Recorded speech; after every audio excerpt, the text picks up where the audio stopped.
I haven't got a clue. Our salesman really tricky. His gossip really true. I haven't got a clue. Okay, so it's off to College Park and Maryland this weekend after a pretty solid, good win against Minnesota. We finally were able to get a win over a Big Ten peer, Big Ten foe, who wasn't a cellar dweller, a bottom dweller. So that's good news for us. Gives us momentum heading into the last three games of the year. And the game coming up against Maryland is one that has a lot of people worried because of Minnesota's ability on offense to be explosive, something along the lines of like USC. But, you know, I have to say, look, Mike Loxley is all about the passing game and being able to move the ball, probably more suited to the Big 12 or Pac-12 than the Big 10. Nonetheless, they don't run the ball that well. And USC does. Of course, UCLA had one of the worst rushing attacks in the country, and Garbers kind of looked like Troy Aikman against us, and they made some plays. But, you know, with Tagliavoa gone, I don't think the big play ability on a consistent basis is there. Billy Edwards, don't want to sleep on him. They do have a productive passing game, but as Maryland is wont to do year in and year out, you can see Billy Edwards' production starting to slow down as the year goes on. You know, Maryland always looks like a playoff team in the first four games of the year and then winds up finishing weak. So let's go over some stuff and see what we got going on here and see what our chances are. And I actually think we have some opportunities against Maryland. You know, the past 3 years hasn't been great. What have we been outscored? Like 119 to 40, something along those lines. And we won an OT game in the lockdown years, 27, 24. But Maryland doesn't have the balance on offense. Their passing game averages about 310, 12, 14 per game, depending on whose numbers you listen to. And that's actually 10th in the FBS and first in the Big Ten. But, you know, they do like to throw it a lot. That's something to be concerned about, considering how we haven't been able to pressure the quarterback, get interceptions, and give up big plays in the passing game and the running game on defense. Points per game. Maryland averages about, but here's the thing. They're kind of like Washington, where they move the ball a lot. You know, they gather these yards. But scoring 28 points per game is only 75th. So they're kind of middling, average, maybe a little less. We average about 26. That's not far behind them. And that's 83rd. So that kind of all makes sense. Yards per game. They average over 400. That leaves them, like we were just saying, 48th in FBS, 6th in the Big Ten. You know, for us, we average about 380. That's 54th. It's kind of middling, but that's a big improvement over the past few years. Passing yards per game for us is 200. Like I said, about 310, 312, 314 for Maryland. That puts us about 80th. 80th first. But here's the big difference. And here is where we're going to have to make an impact, both offensively, to manage the pace of the game, and to force Maryland to become one-dimensional.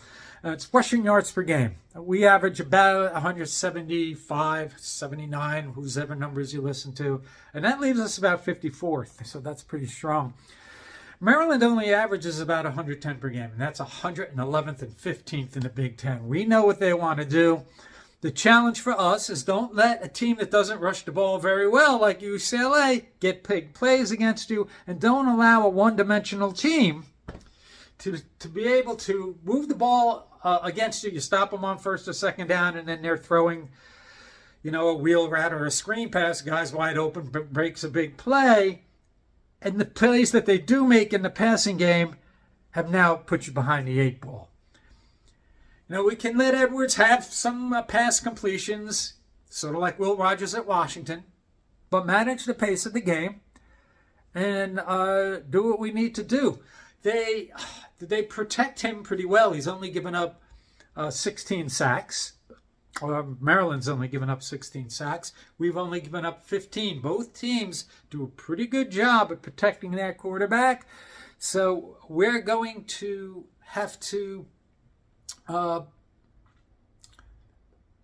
when we play that bend but not break, a lot of zone kind of defense, we can't let him just sit back there and pick us apart. We can't let that happen. If he gets his 280 yards, okay, fine.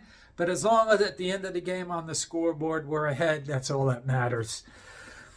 When it comes to strength of schedule versus point differential, they're 70th. We're about 60th.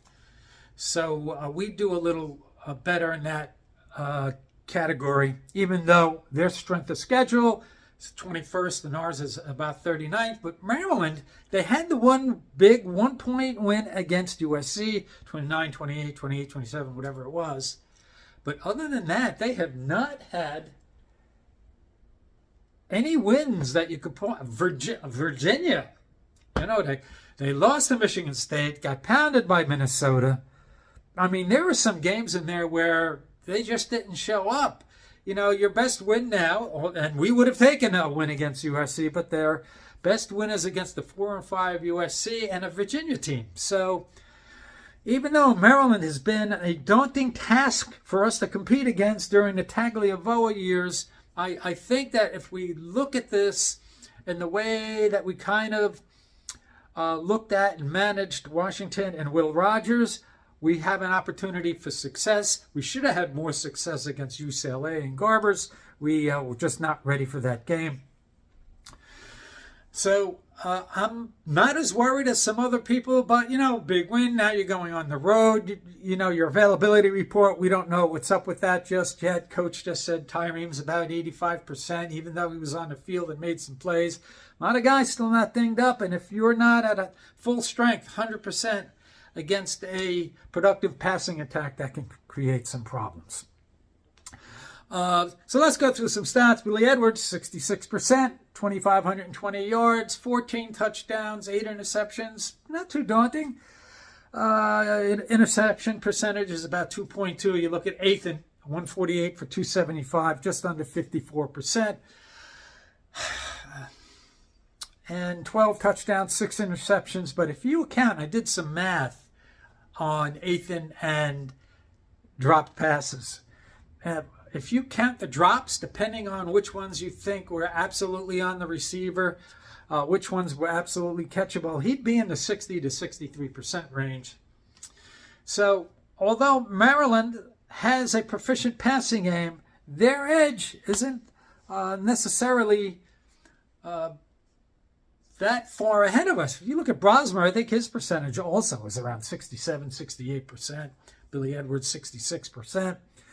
So, it's a manageable kind of game. It's not something you have to pull your hair out and go, oh my God, we have to worry about Maryland and Billy Edwards. Our rushing attack, 173 yards per game, 4.5 yards per rush. Maryland, their top guy is Roman Hemby. Has about 437 yards, averages 4.5 per carry, has 5 touchdowns. Catches the ball out of the backfield a little bit, which we tend to see on a weekly basis now. We had a wide open, the running back for Minnesota Major, wide open screen pass for a touchdown in the third quarter to finish that opening drive. So just be aware of running backs catching the ball out of the backfield against a team that likes to throw it. And then Nolan Ray is their number 2 back, 60 rushes, 268 yards. He also averages about 4.5 yards per carry, 2 touchdowns. So it's a running game that's manageable, kind of similar to Nebraska, actually, in that way. Coach was talking about their receivers today, but, Taj Felton, 80 catches already. That's unbelievable. 80 catches. He averages about a little over 12 yards per catch, 979 yards, 6 TDs. Caden Prather, 47 catches, 503 yards, just under 11 yards per carry, and 3 touchdowns. Of course, we have Daimir, our leading catcher, our pass receiver, 42 catches, 538 yards, 12.8 per catch, 3 touchdowns, and uncharacteristically 3 drops last week. He can't do that this week. I'm sure he's not really happy about that, but if he can make some plays against the Maryland defense, which is absolutely, positively, Maryland has, their defense has been beaten up a little bit this year when it comes to running up the score. So there's opportunities there. Nonetheless, and then we got Ian. He has 20 catches, 356 yards. He's the big play guy, almost 18 yards per catch, 2 touchdowns. Kenny Fletcher and Ian Strong have the same amount of catches, 20 each. That's mind-boggling to me. Nonetheless, that it looks like we need to get KJ Duff more involved there. He can make some plays. He should become a little more of the offense. Not to mention Christian Dremel when he caught a 17-yard completion early in the game last week. I kind of feel it's not just about him catching the ball, but you now have confidence in your passing game where a guy that can catch the ball, almost never drops it, and kind of instills confidence in the receiving core. Of course, we had some drops last week, so that didn't really work out that way. But nonetheless, maybe Dremel get some more opportunities, more targets. I'm not sure what's up with Chris Long and Ben Black. Is he not getting as many looks because of his propensity to drop the ball? We don't know what's going on with that. So there we have sort of an offensive compare and contrast. Now, defensively, we give up 24 points a game. That's 66th in the country. Maryland's points per game is 28. So some people would think that this has the potential to be a shootout. I don't really see it. I think Maryland's kind of one-dimensional. We're not that kind of running up, score 35, 40 points kind of team, unless it's Howard or Akron or Wagner. So, I think this could be like that 28-24, 28-27 kind of game, maybe 30-27, something like that. Nonetheless, defensively, we all know and have talked about ad nauseum our inability to get the pressure, get sacks, get the quarterback on the ground, get an interception. Here's what kind of surprised me. We have 15 sacks for the year. That's less than 2 per game. Maryland only has 11. And this is coming from a team in the past few years. In addition to Tagliavoa, having his way with us, their front was always pretty active. They were pretty good up front. So I think Athan is going to have some time. And, once again, Kirk Sharrock is going to have to be on his game. I think if we display some balance, we can be aggressive throwing the ball like we were the first. Athan was great the first half against Minnesota. But if we can work in the running game, not sure if Kyle is going to be back. Of course, we hope that he is because he's the kind of guy that can keep your team from getting the ball, and he can get the tough yards and the chunk yards. So that would be a huge help. Interceptions, we only have 5 on the year. And my guess is Billy Edwards is going to drop back a lot. We have to come up with a play on defense.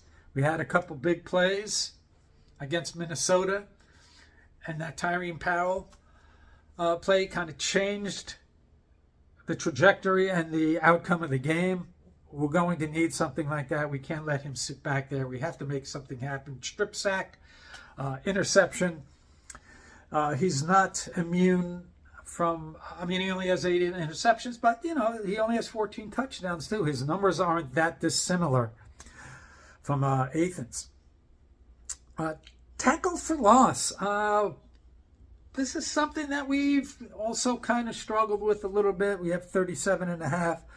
But Maryland, despite their front four having been good the past several years, they have 42. So, not sure, if Jay Sean's going to get carries or Antoine Raymond, or who's going to be the guy behind Kyle if he's back. But if we can avoid tackles for loss and have that balanced offense and be able to run it and throw it when we need to effectively and efficiently, that's going to be opportunities for us. Again, can I see us beating a Big Ten foe and peer? Maryland's a peer program. No, they've had their way with us the past few years. Can we beat them like we did just beat Minnesota? I absolutely believe that, but we can't all of a sudden think our defense is back and that all of a sudden we're going to start shutting everybody down. We're going to have to be on our P's and Q's on defense. If Billy Edwards is going to make some plays, that's okay. But, let's not forget, Minnesota destroyed Maryland. They barely eked out a win over Virginia. They get beat by Michigan State, who's not that great an offense. So Robert Longerbeam, he had a few breakups against Minnesota. If he can make some plays and we continue to be more active in the secondary and the defensive front, we have some opportunities. And, as we go around the conference this week,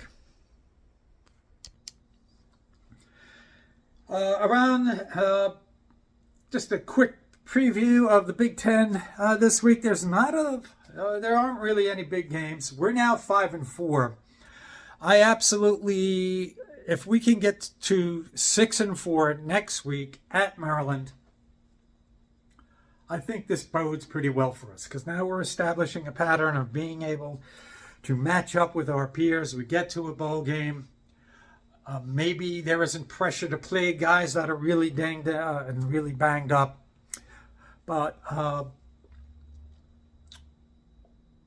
depending on how some of these Big Ten games shake out this week, this might leave us in a pretty good position if we can sort of pick up the momentum where in the past we haven't. Some other teams fall off. This week, number 1 Oregon plays Wisconsin. Shouldn't be a very close game. Oregon is number 1 in the country. 14-point favorite over Wisconsin, coming off a loss to Iowa, 42-10, who's coming off a loss to UCLA. Go figure.